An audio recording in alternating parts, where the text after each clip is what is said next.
Need some help with this. And in Los Angeles, California, forensic psychiatrist, trial expert witness, and columnist, Dr. Carole Lieberman.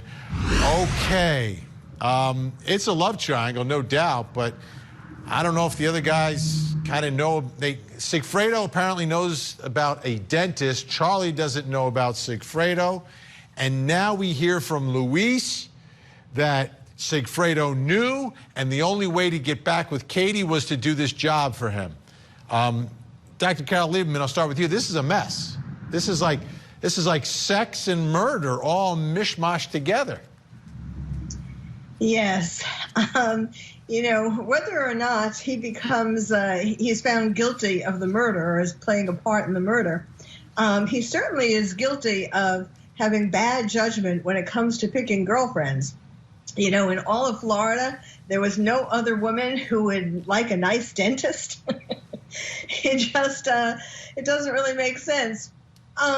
She is, you know, first of all, I think she is still lying. Maybe not with everything that she says in this third trial, but she certainly is lying with some of the things because she contradicts herself as the time goes by, as she's on the stand. But you know, she's a woman scorned. I mean, the easy answer to this, first of all, she manipulates both of them in different ways.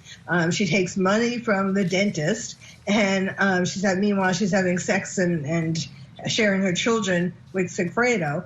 But you know, this is really this is a woman scorned because after the crime, or even before the crime, she was saying that the dentist, let's just call him, was pulling away from her. He was saying he wants to keep it casual.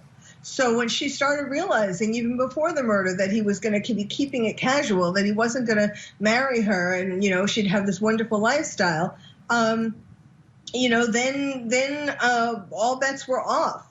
So I think that the jury is going to be really annoyed with her, kind of like they were talking about one of the agents who was examining her, Agent Sanford, who was fed up with her lying, and he walked out, you know, during one of the investigations. Jury may very well feel the same way about her. Let's listen. All right, Dr. Carole Lieberman, how about this Sigfredo-Charlie dynamic now? Yes.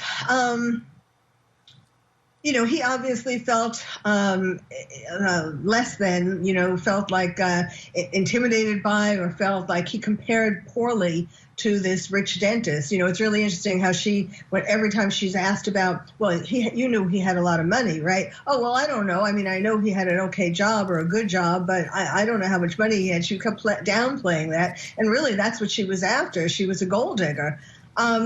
Sigfredo his masculinity was wounded. He didn't want to lose out to this dentist.